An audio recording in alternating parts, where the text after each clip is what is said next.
Jésus, tout pour Jésus.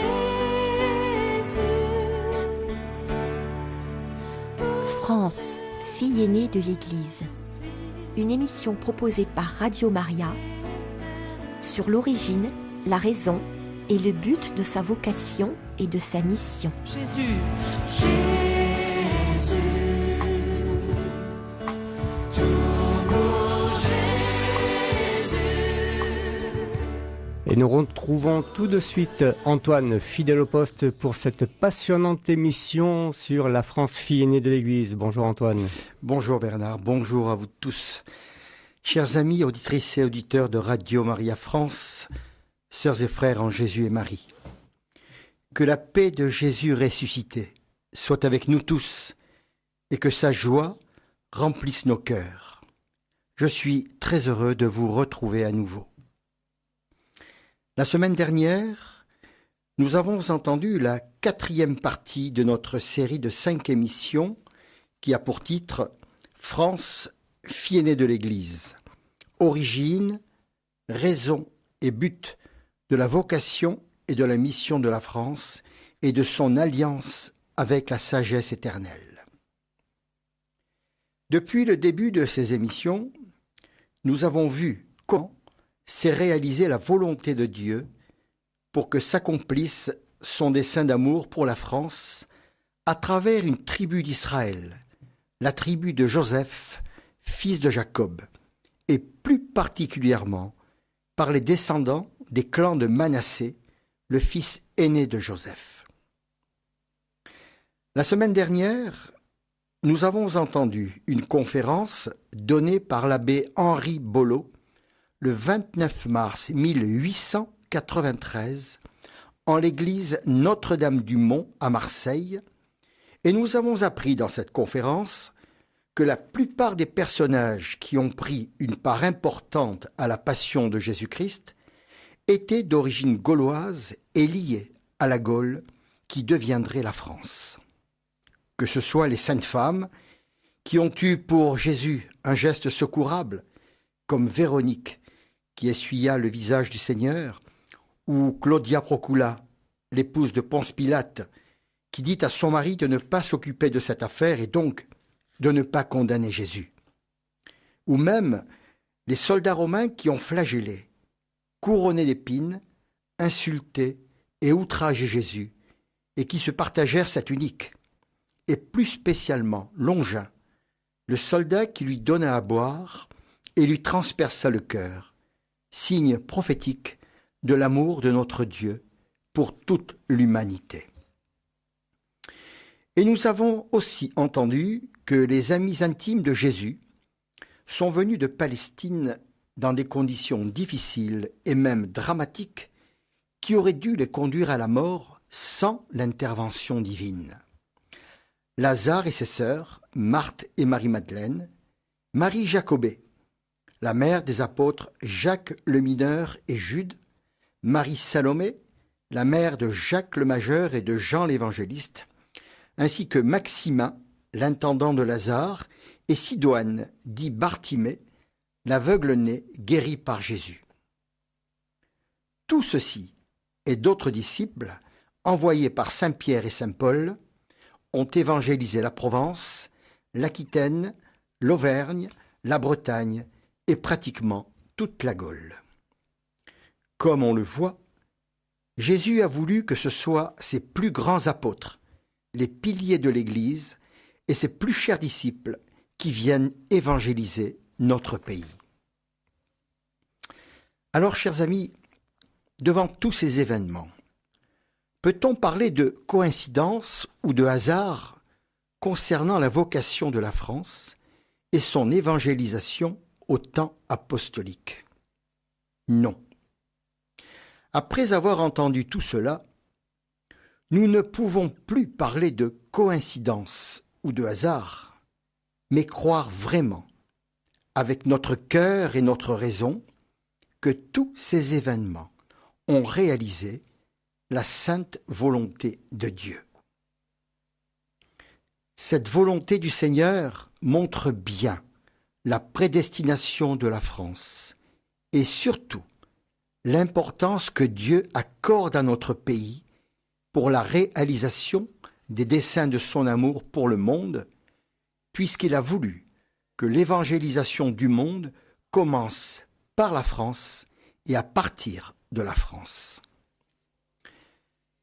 Un événement important s'est passé qui va indirectement dans le sens de cette évangélisation de la France aux temps apostoliques.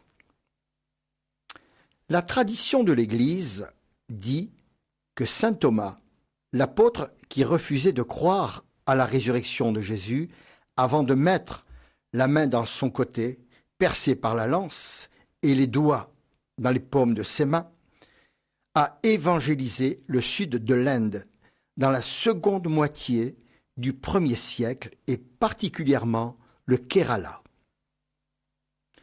En mai 2004, en signe de cette reconnaissance, le Saint-Siège et donc le Saint-Père Jean-Paul II a reconnu comme sanctuaire international le centre de pèlerinage consacré à saint Thomas, situé sur la montagne de Malayator au Kerala, en Inde, où, selon la tradition, l'apôtre, premier évangélisateur de ce pays, aimait à se retirer pour prier. Alors, frères et sœurs, en toute logique, peut-on raisonnablement penser qu'un des apôtres de Jésus soit allé si loin pour porter l'Évangile et que d'autres ne l'aient pas fait pour la Gaule, un pays bien plus proche et situé entre deux autres pays, l'Italie, qui avait vu l'arrivée de Pierre à Rome en 43, puis de Paul, et l'Espagne, où il y avait déjà des communautés chrétiennes que saint Paul a visitées, comme il le confirme lui-même. Certainement pas. C'est pourquoi nous affirmons et nous proclamons que la première évangélisation de la France remonte vraiment aux temps apostoliques. Et pour préparer à sa mission universelle cette nation qui sera plus tard le centre de la consécration au cœur de Jésus et au cœur de Marie, Jésus y a envoyé de Palestine ses plus chers amis et la plus proche famille humaine de sa Sainte Mère bien-aimée, ainsi que ses plus grands apôtres et ses disciples. Oui, nous pouvons affirmer que ceux-ci ont réellement abordé le rivage de la Provence en ce lieu appelé les Saintes Maries de la Mer. Avec les autres disciples venus en Gaule, envoyés par saint Pierre et saint Paul, ils ont annoncé à leurs frères de race, à l'Europe et au monde, la rédemption de tous les hommes par Jésus-Christ. Ainsi, c'est réaliser ce que Jésus avait dit aux chefs des prêtres et aux pharisiens après la parabole des vignerons homicides qui tuèrent le fils du maître de la vigne pour récupérer l'héritage. Nous l'entendons en Matthieu au chapitre 21, versets 42 et 43. N'avez-vous jamais lu dans les Écritures ? La pierre qu'ont rejetée les bâtisseurs est devenue la principale de l'angle. C'est du Seigneur que cela est venu, et c'est un prodige à nos yeux. C'est pourquoi je vous le dis, le royaume de Dieu vous sera enlevé pour être donné à un peuple qui lui fera produire son fruit. Ce peuple qui a reçu l'héritage, c'est le peuple galate gaulois, issu de Joseph, l'héritier de la promesse, et de ses descendants, Manassé et Galade. Et cet héritage, enlevé aux pharisiens parce qu'ils ont refusé de l'accueillir et de le recevoir, c'est l'Évangile, la parole de Dieu, la loi d'amour, la bonne nouvelle du salut pour la vie éternelle, annoncée au monde par Jésus-Christ, le Verbe de Dieu fait chair et parole vivante et éternel du Père. Saint Paul le dit dans sa lettre aux Romains, chapitre 1, versets 16 à 25. « Frères, je n'ai pas honte d'être au service de l'Évangile, car il est puissance de Dieu pour le salut de tout homme qui est devenu croyant, d'abord le juif et aussi le païen. » Le peuple gaulois, descendant du peuple de l'Ancienne Alliance, a accueilli avec joie l'Évangile, annoncé par la plus proche famille et les plus chers amis de Jésus, arrivés miraculeusement en Gaule, ainsi que par les nombreux disciples de saint Paul et de saint Pierre. Il est devenu le peuple de la Nouvelle Alliance, héritier et témoin de cette bonne nouvelle du salut. Il l'a proclamé par la parole de ses saints moines et évêques et par le sang de ses martyrs, préparant ainsi la fondation du royaume de Dieu dans le monde. Le titre « Primat des Gaules » donné à l'archevêque de Lyon rappelle ces glorieux moments de son histoire et la foi de ses martyrs, Sainte Blandine, Saint Pothin et tous leurs compagnons. Dans les visions de Maria Valtorta, au tome 7, chapitre 215, page 390, Jésus dit à ses apôtres : « C'est par le peuple d'Israël qu'a commencé la fondation du royaume de Dieu, la promulgation de la loi d'amour, l'annonce de la bonne nouvelle. » Cette affirmation de Jésus n'est-elle pas comme une confirmation de l'appartenance des Gaulois et des Francs au peuple d'Israël? En effet, par les Gaulois et les Francs, c'est bien à un autre peuple, mais un peuple issu d'Israël, que l'héritage a été donné.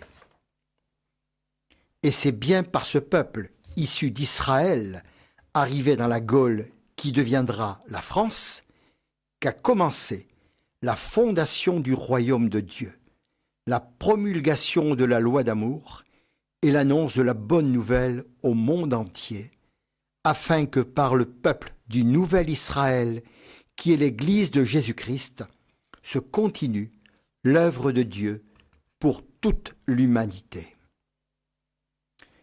C'est pourquoi Jésus a voulu que la France soit au-dessus de toutes les autres nations et lui a donné par la voix des papes ce prestigieux titre, ce glorieux titre de fille aînée de l'Église, de son Église. De Juda, par David, est sorti le Messie, ainsi que le peuple et la nation qui recevraient la royauté, comme le disent les psaumes 78 et 108.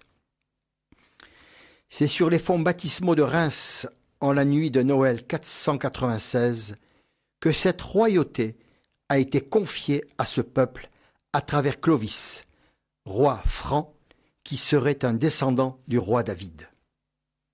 Et c'est au moment de son baptême que la France est devenue la fille aînée de l'Église et le premier royaume de Dieu en ce monde.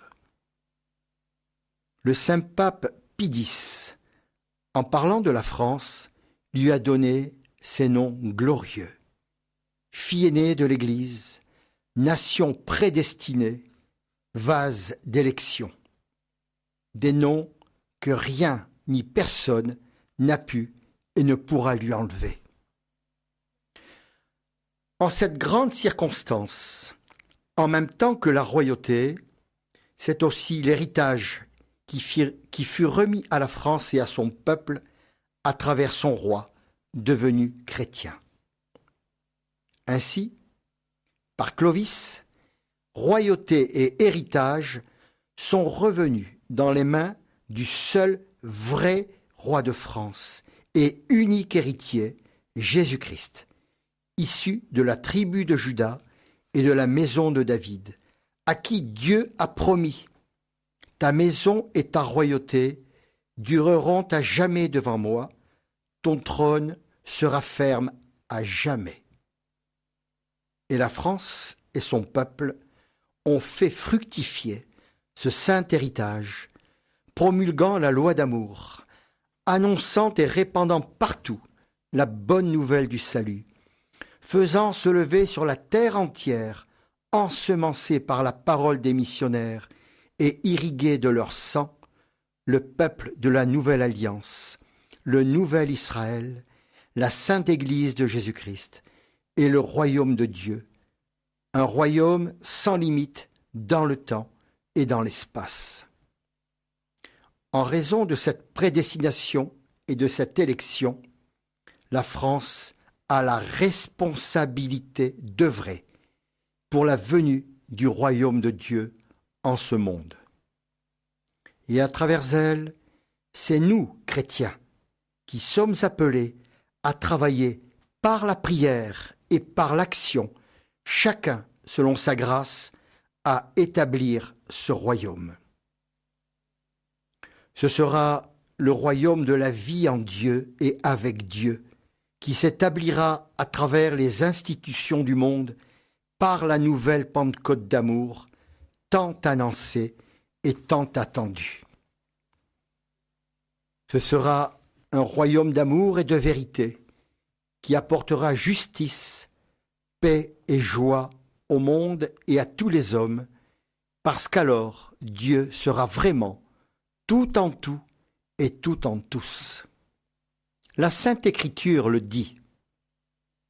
Amour et vérité se rencontrent, justice et paix s'embrassent. Jésus le proclame.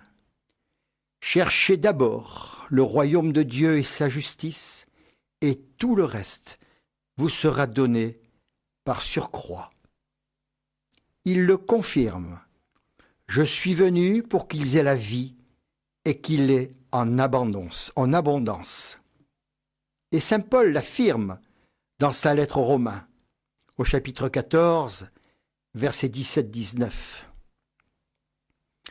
Car le royaume de Dieu, nous dit saint Paul, ce n'est pas le manger et le boire, mais la justice, la paix et la joie par le Saint-Esprit.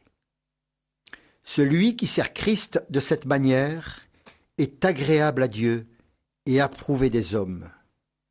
Ainsi donc, recherchons ce qui contribue à la paix et à l'édification mutuelle. C'est cela que veut Jésus, qui est le véritable et unique héritier, l'unique Seigneur, l'unique vrai roi. Établir en ce monde, par la proclamation de son évangile, son royaume d'amour et de vérité, de justice, de paix et de joie, pour le bonheur spirituel et aussi social, donc déjà en ce monde, de tous les hommes et de tous les peuples, et pour le salut éternel de toutes les âmes créées par lui, qui sont à lui et à lui seul, et que Satan, par ceux qui le servent, veut perdre et s'approprier. Dans le psaume 2, Dieu le proclame au chef des nations qui se soulèvent et qui se liguent contre lui et contre Jésus, son Messie. Écoutons ce psaume 2. Le Seigneur leur parle dans sa colère, il les épouvante dans sa fureur. C'est moi qui ai oint mon roi sur Sion, ma montagne sainte. Je publierai le décret. L'Éternel m'a dit, tu es mon fils, aujourd'hui je t'ai engendré. Demande-moi, et je te donnerai les nations pour héritage, les extrémités de la terre pour possession.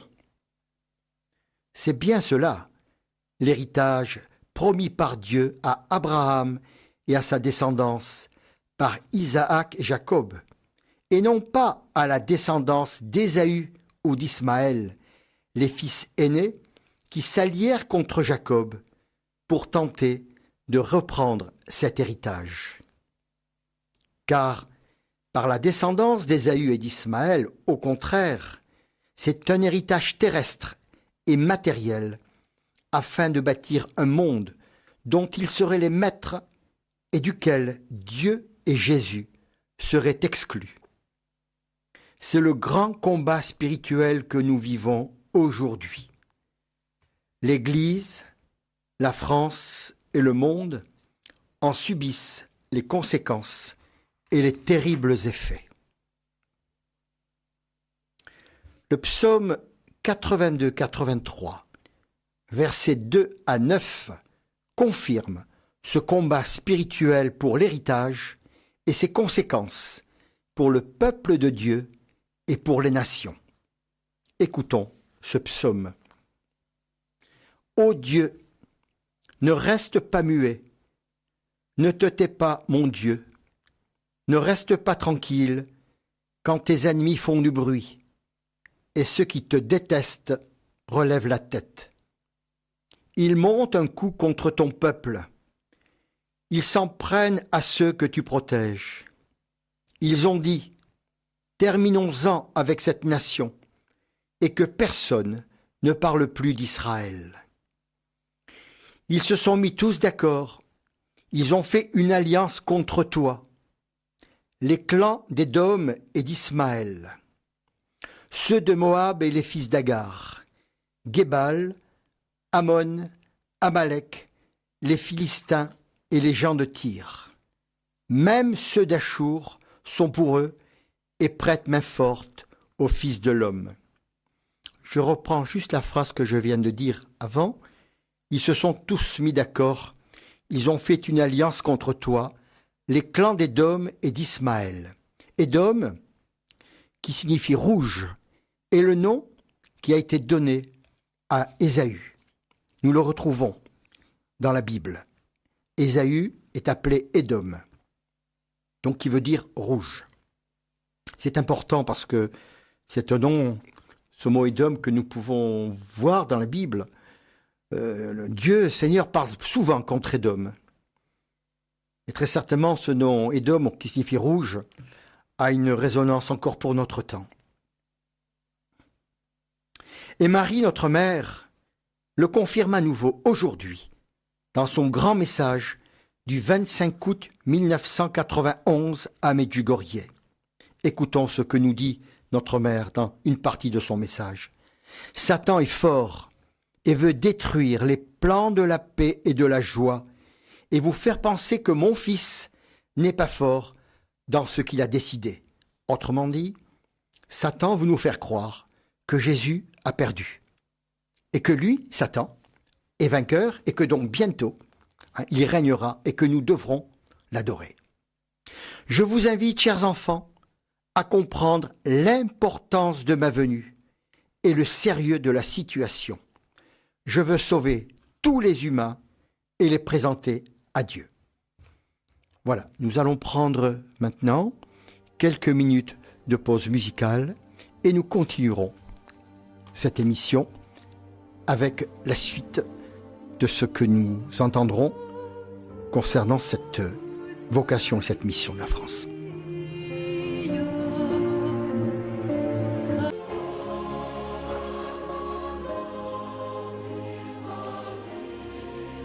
Merci à Bernard pour cette pause musicale, tout particulièrement pour cette consécration à Marie de Saint-Louis-Margrignon de Montfort. Je voudrais reprendre, frères et sœurs, ce message de la Sainte Vierge à Medjugorje, ce message du 25 août 1991, qui pour moi est fondamental pour les temps que nous vivons.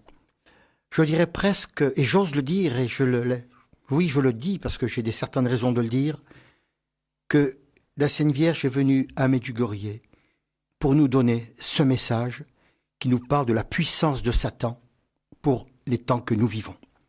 Je vais le reprendre. Écoutons-le bien.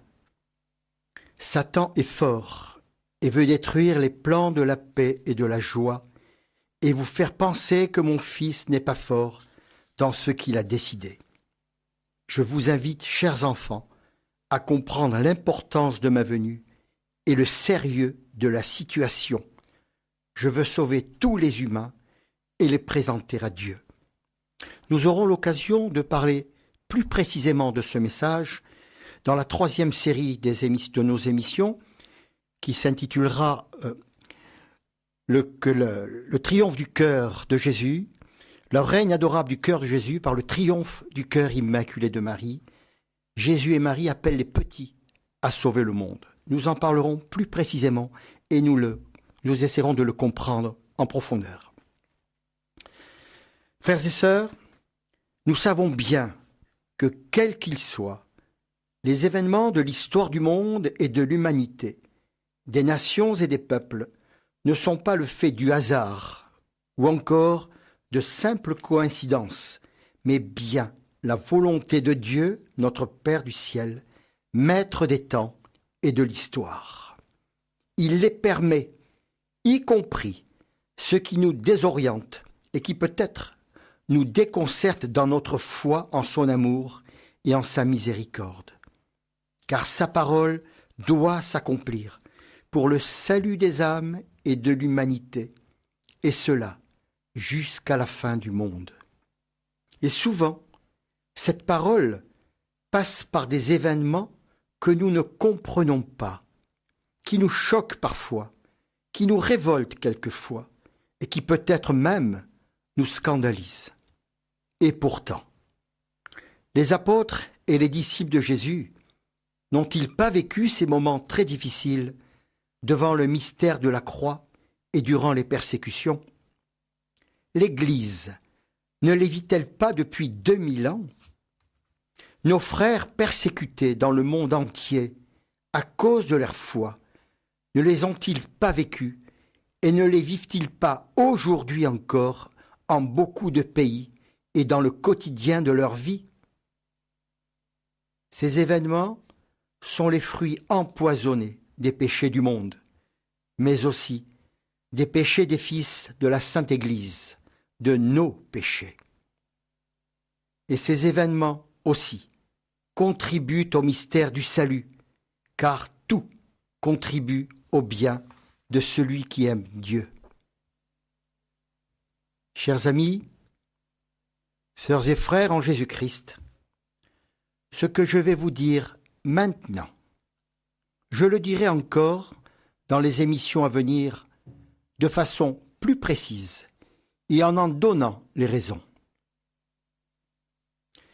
Des moments et des événements très difficiles viennent particulièrement pour la France et pour son peuple, mais aussi pour la Sainte Église de Jésus-Christ et pour tout le peuple de Dieu. Il nous faudra les vivre, non pas dans la résignation passive ou le découragement, mais dans la foi et l'espérance, dans la charité et l'amour du prochain, et surtout dans la prière et la confiance totale en Dieu, Père, Fils et Saint-Esprit, et en Jésus et Marie, car le salut est en eux et en eux seuls. L'Ancien Testament nous dit comment ont agi les tribus des royaumes de Juda et d'Israël envers l'Éternel, le Dieu de leur père, Abraham, Isaac et Jacob, et quelles furent leurs tragiques et funestes destinées. Cependant, dans tous les moments difficiles de son histoire, de grandes grâces ont toujours été accordées à la France, signe de la sollicitude et de la protection du ciel, et tout particulièrement de la protection de la très sainte Vierge Marie, sa reine. C'est pourquoi nous croyons que les promesses de Dieu sont sans repentance et que son alliance continuera et subsistera même si un petit reste seulement y reste fidèle. Écoutons avec grande attention et avec grande espérance ce que dit Jésus à Marcel Van, que vous connaissez certainement tous, un petit Vietnamien mort martyr de sa foi et de l'Eucharistie dans les prisons communistes du Nord-Vietnam le 10 juillet 1959. Écoutons ce que dit Jésus à Van, c'est une grande espérance pour nous. Il y a en France un seul parti vraiment fort, et heureusement, c'est lui qui l'emporte. C'est le parti de la prière de mes âmes épouses. Il est très puissant, mais il doit utiliser l'arme de la prière pour garder la France. Si elle n'avait pas cette arme pour la soutenir, la France serait renversée. Marcel, tu appartiens toi aussi à ce parti. Prie sans cesse pour la France. À cette condition, tu pourras me voir donner à la France un sourire. Voilà, frères et sœurs, nous avons le programme que Jésus nous donne pour la France, pour le salut de la France. Écoutons aussi ce que lui a dit Sainte Thérèse de l'Enfant Jésus, la petite Thérèse, patronne secondaire de la France. Quant à moi, du haut du ciel, je vais enrôler pour vous aider une armée de petites âmes qui seront comme votre respiration, qui deviendront comme les nerfs et les os, assurant toujours l'amour entre vous pour la prospérité du règne de l'amour de Jésus. Sœurs et frères, nous venons d'entendre ces fortes paroles de Jésus et de Thérèse à Vannes. C'est avec une grande confiance et une grande espérance que nous devons les recevoir.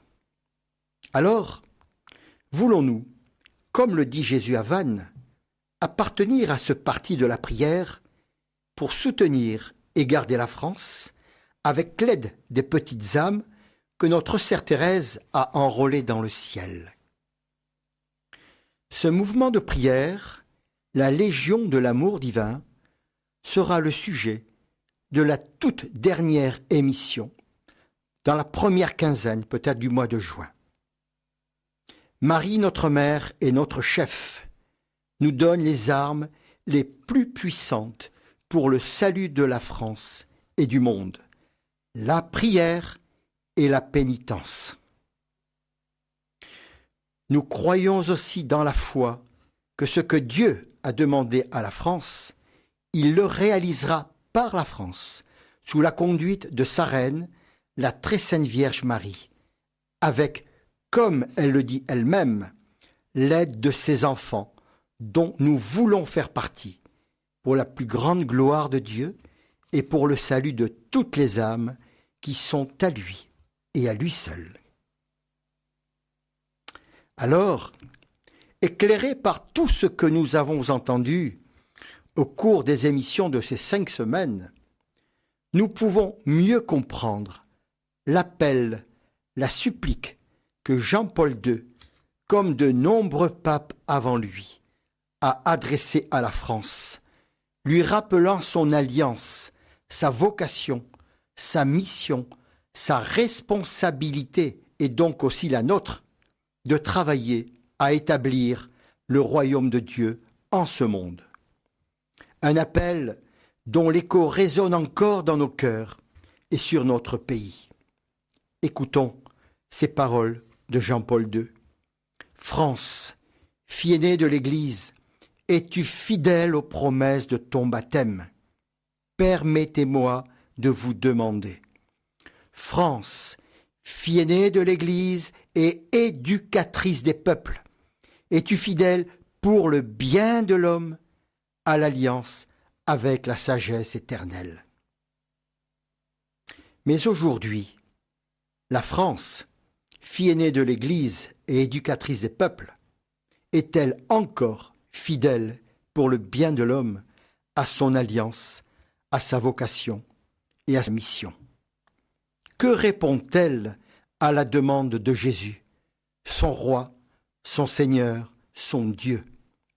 France, fille aînée de mon Église, m'aimes-tu encore? En fonction de ce que nous constatons et de ce que nous voyons et entendons dans tous nos médias concernant tout ce qui se passe aujourd'hui dans notre nation, nous pouvons dire, sans crainte de nous tromper, qu'officiellement, la France, en tant que République française, n'est plus fidèle aux promesses de son baptême et à son alliance avec la sagesse éternelle. Lors de sa passion, nous avons vu que les soldats gaulois ont bafoué et outragé Jésus. Mais ils ne savaient pas qui ils outrageaient. Ils ne l'ont compris qu'après la mort du Seigneur. Et cela était dans les desseins de Dieu pour la future France. Aujourd'hui, malheureusement, c'est en toute connaissance que le Seigneur des Seigneurs, le Roi du ciel et de la terre, est bafoué et outragé par les plus hauts responsables de notre pays. Cependant, notre espérance et notre confiance sont dans le Seigneur et en lui seul, et nous le savons, jamais, jamais il n'abandonnera cette nation si chère à son cœur et au cœur de sa mère et notre mère, la très sainte Vierge Marie, malgré toutes les infidélités et même les persécutions contre son amour. C'est pourquoi nous déposons dans le cœur sacré et miséricordieux de Jésus, notre divin Maître et Seigneur bien-aimé, par les mains de notre Maman du ciel, toute notre confiance, toute notre espérance, toute notre certitude, toute notre foi et toute notre joie dans la venue de son règne sur la France et sur le monde, par le triomphe du cœur immaculé de Marie, notre Mère et notre Reine. Voilà, frères et sœurs, nous sommes arrivés à la fin de cette série d'émissions qui nous faisait connaître l'origine, la raison et le but de la vocation et de la mission de la France. Maintenant, nous allons prendre un petit moment pour répondre à quelques questions que j'ai pu recevoir de certains auditeurs. Nous allons donc entendre ces questions et à une question de Nicole qui est datée du 5 mars 2013, c'est-à-dire ma première émission sur le témoignage de ma grâce de conversion. Voilà ce que me dit Nicole.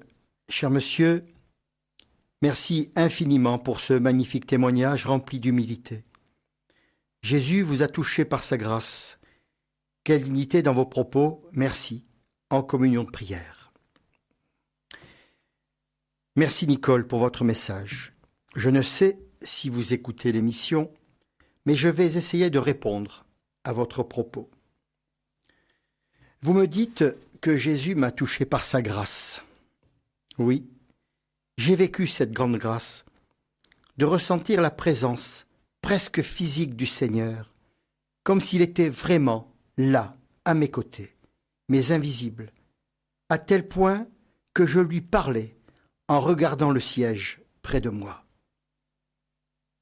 C'est surtout l'amour dont il me comblait qui me permettait de ressentir sa présence.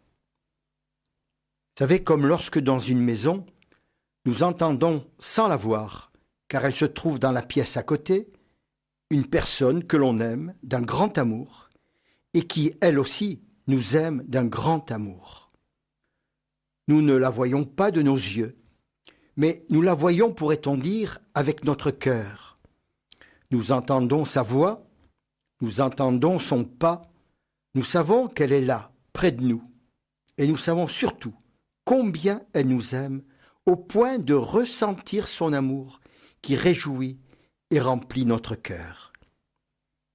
Dans le livre de Tobie, l'archange Raphaël dit « Il est bon de garder le secret du roi, mais il est très recommandé de révéler les merveilles de Dieu. » Et c'est cela que je fais à travers mon témoignage.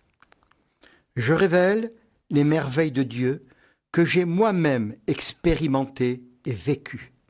L'amour et la miséricorde infinie de Jésus, lui qui est la miséricorde du Père pour tous ses enfants, surtout pour ceux qui en ont le plus besoin.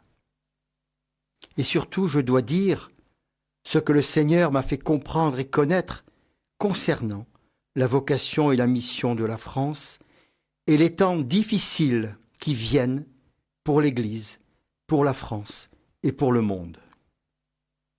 Pourquoi moi? Je n'en sais rien. Et souvent, il m'arrive de dire à Jésus, Seigneur, je t'offre ma pauvreté, mon incapacité, mon incompétence, mes limites, et je m'offre tout à toi. Viens à mon aide pour que je puisse répondre à ton appel et viens faire en moi ta sainte volonté. Merci Nicole pour votre message. À bientôt et en communion de prière. Le 12 mars 2013, Christine a écrit « Mille merci pour toutes ces émissions d'évangélisation et de prière. Je suis très heureuse de les écouter en différé, travail oblige, union de prière. » Et le 20 mars 2013, Christine a écrit à nouveau « Bonjour Antoine-Marie, merci de votre réponse du podcast du 12 mars. J'ai déjà commencé à parler de votre émission car j'aime faire partager ce que je reçois. Merci encore, car pour moi, qui n'ai jamais aimé l'histoire, là, ça m'intéresse, car elles sont très bien. Prions pour le 24 mars. Le 24 mars, vous savez, le jour de la manifestation à Paris, même si les dirigeants ont déjà opté dans leur tête. Marthe Robin a dit que la France tomberait très bas. J'espère que cela va s'arrêter. Union de prière. Merci Christine de parler autour de vous de ces émissions qui vous intéressent et de ce qu'elles vous apprennent. Vous savez, elles ne sont pas simplement des émissions qui racontent une histoire du passé, mais elles parlent de la grande histoire avec un H majuscule, du dessein d'amour de Dieu pour la France, fille aînée de l'Église. Cette histoire, avec un H majuscule, qui a commencé il y a plus de 3500 ans, se continue encore aujourd'hui, à travers la vocation et la mission que Dieu lui a confiée et qui nous a aussi confiée par la grâce de notre baptême. Vous parlez aussi de la parole de Marthe Robin pour la France. En effet, Marthe a dit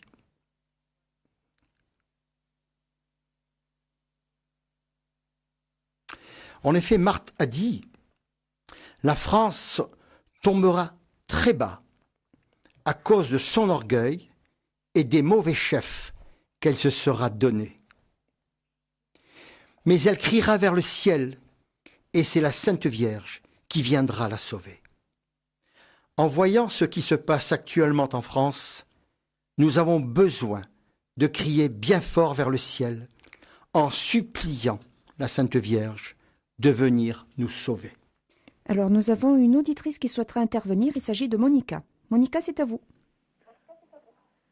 Allô? Oui, bonjour Monica. Bonjour Monsieur Marc-Antoine, merci, mille merci pour toutes vos émissions, et c'est formidable. Et vraiment, je crois que les Français ont besoin d'entendre ce que vous dites. C'est très important, parce que pas beaucoup réalisent, hélas, vers quoi et vers où nous allons. Alors, il y a une chose, Monsieur Marc-Antoine, je voulais vous dire. Je vous ai envoyé un courrier à Radio Maria, parce que je n'ai pas d'Internet. Oui, je vous écoute. Et des informations au sujet de l'Iran. J'ai bien reçu votre lettre. Alors, voilà. J'aurais bien aimé vous rencontrer, mais je ne sais pas si c'est possible. Madame, je peux facilement vous rencontrer, il n'y a aucun problème pour moi. Ça me serait un très grand plaisir. Vous avez lu ma lettre? J'ai commencé à la lire. J'ai commencé parce que je n'ai pas eu de temps de la finir, parce qu'il était temps que je vienne faire mon émission. Mais j'ai demandé qu'on me la mette de côté, bien précieusement, et je vais la lire parce qu'elle m'intéresse beaucoup. Voilà, parce qu'il y a beaucoup de choses dans lesquelles que je vous ai écrit et qui sont vraies. Et j'ai vécu en Iran Et vous allez voir ce qui se dit en Iran et ce qui a été dit en Iran. Oui. Voilà, parce qu'en Iran, ils disent que ça sera l'Iran qui rejoindra l'Orient et l'Occident. Oui. Mais j'ai vu rapidement et j'ai vu quelque chose qui m'a interpellé et très, comment dire, interpellé dans le bon sens et qui m'a réjoui. C'est Oui. que la reine est française. Oui, Hein, et puis j'ai vu aussi des petits signes qu'elle portait. voilà. Voilà. C'est très important pour moi. Je vous assure, c'est vraiment très important. Et je vous remercie, Monica, de ce courrier, parce que Je je vous en pense prie, qu'effectivement, monsieur Martin. nous aurons certainement... il serait bien que nous rencontrions, effectivement. Écoutez, Ça me ferait- j'ai gardé votre lettre. Ce que je vous demande éventuellement, c'est de donner votre numéro de téléphone pour que je puisse vous rappeler. Je vous en prie, monsieur Marc-Antoine. Voilà. Vous le donnerez au téléphone à la personne qui prendra qui sera au standard. Hein, comme ça, D'accord. on ne l'entendrait pas sur la Je vous radio. remercie beaucoup. C'est moi qui vous remercie, Et Monica. moi, merci énormément, vraiment, vraiment, parce que vous éclairez beaucoup de personnes qui ont besoin d'être éclairées. Parce que malheureusement, Je vous vois comprends. Je vous vois comprends, ce chère qui se madame. passe et je vois où nous allons. Si vous avez l'occasion d'écouter les prochaines émissions que je vais faire, elles portent justement sur, disons, les événements aujourd'hui pour la France et pour l'Europe et pour le monde. D'accord. Voilà, avec les plaisir, prochaines je vais émissions. écouter. Ce sera le mardi. Le mardi de 15h15 à 16h15. Ah oui, ben merci beaucoup. Merci à vous, Monica. Voilà, Monica, Et à bientôt. ne raccrochez pas, je vous reprends hors antenne. Merci beaucoup. Voilà, je vais continuer avec une autre question que m'a envoyée Corinne le 5 avril, donc à ma dernière émission il y a quelques jours, la semaine dernière. Merci pour votre puissant témoignage de conversion et cet enseignement lumineux sur notre vocation en vérité. Puissent les fils de la promesse se réveiller de leur torpeur spirituelle et entendre la voix de leur Seigneur qui les appelle à revêtir leur armure pour le juste combat en ces temps si troublés où il rassemble son armée, le combat contre les principautés, les puissances et les dominations avec pour seules armes l'amour et la prière. Que les cœurs unis de Jésus et Marie soient notre refuge. Merci Corinne pour votre message et pour tout ce que vous dites, qui montre votre souci du renouveau spirituel, moral, social, politique de notre pays. La série de 3 émissions qui débuteront la semaine prochaine aura pour titre « France, fille aînée de mon Église, m'aimes-tu encore ?» C'est la question de Jésus à la France, et donc à nous, chrétiens de France, aujourd'hui. Dans ces émissions, je parlerai de la situation de la France et de l'Europe encore chrétienne, et plus particulièrement de ce que le Seigneur demande aux chrétiens de France aujourd'hui. Souvenons-nous des paroles de Jean-Paul II lors de sa venue en France en 1980. « France, fille aînée de l'Église, es-tu fidèle aux promesses de ton baptême ? France, fille aînée de l'Église et éducatrice des peuples, es-tu fidèle pour le bien de l'homme à l'alliance avec la sagesse éternelle ?» En ces 2 questions très précises du Saint-Pape Jean-Paul II sont résumées entièrement, complètement, totalement la vocation et la mission de la France. Sa vocation de fille aînée de l'Église et d'éducatrice des peuples qui lui donne la grande mission de leur apporter l'Évangile, la parole de Dieu et d'agir pour le bien de l'homme, l'homme créé à l'image de Dieu. Non seulement le bien de l'homme dans ses besoins matériels pour sa vie en ce monde, mais aussi et surtout dans ses besoins spirituels d'être humain, créé à l'image de Dieu et à sa ressemblance en vue de son salut pour la vie éternelle. Mais c'est une vocation et une mission pour toutes les nations et pour l'Église tout entière, comme le dit Marthe Robin dans sa prière pour la France, qui devrait interpeller les chrétiens de France qui se disent fidèles à Jésus-Christ et les conduire au moins à l'engagement spirituel, c'est-à-dire à la prière. Et pour cela, la France doit rester fidèle à son alliance avec la sagesse éternelle. Et à ce jour, malheureusement, nous pouvons dire sans crainte de nous tromper que ces demandes de Jean-Paul II sont restées sans réponse. Et on peut dire même que depuis cet appel, la France n'a cessé d'aller toujours plus loin dans la rupture de son alliance avec Jésus, son Seigneur et son Roi. Voilà, chère Corinne, je vous invite à écouter ces 3 prochaines émissions. Si vous ne pouvez pas les écouter sur les ondes, écoutez-les par Internet ou sur le podcast correspondant. Je crois que cela répondra à votre attente. Et surtout, faites connaître ces émissions à tous ceux qui portent le même souci que vous pour le renouveau de la France, fille aînée de l'Église. Voilà, chers amis auditrices et auditeurs, par les réponses aux questions des auditeurs se termine la première série de nos émissions, celle consacrée à l'origine, la raison, le but de la vocation et de la mission de la France. La semaine prochaine, nous commencerons une nouvelle série d'émissions qui aura pour titre « France, fille aînée de mon Église, m'aimes-tu encore ?» Nous parlerons de la mission de la France pour aujourd'hui et nous entendrons la parole de l'Église et des papes à ce sujet. Nous avons entendu tout à l'heure le saint pape Pie X qui appelait la France fille aînée de l'Église, nation prédestinée, vase d'élection. En raison de cette prédestination et de cette élection, la France a la responsabilité d'œuvrer pour la venue du royaume de Dieu en ce monde. Mais à travers elle, c'est nous, chrétiens de France, qui sommes appelés à travailler par la prière et par l'action, chacun selon sa grâce, à établir ce royaume. Nous verrons aussi la situation spirituelle de la France et de l'Europe aujourd'hui et ce que Jésus demande aux chrétiens de France. Je vous remercie de votre présence sur l'antenne de Radio Maria France et de votre écoute pour ces émissions.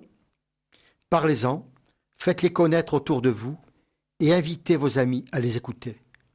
Elles concernent la France pour aujourd'hui et surtout pour demain. Maintenant, nous allons dire le 3e chapelet de la journée. Prions le Seigneur de miséricorde, par l'intercession de Marie, notre maman du ciel, pour l'Église et notre Saint-Père François, que Jésus et Marie nous ont donnés, pour les temps difficiles que nous vivons. Prions aussi pour la France fille aînée de l'Église et pour le monde. Je vous dis donc à mardi prochain, 15h15, sur Radio Maria France, votre radio préférée. Que Dieu vous bénisse et qu'il bénisse aussi vos familles. Jésus, tout pour Jésus, tout ce que je suis. C'était France, fille aînée de l'Église, une émission proposée par Radio Maria. Jésus, Jésus.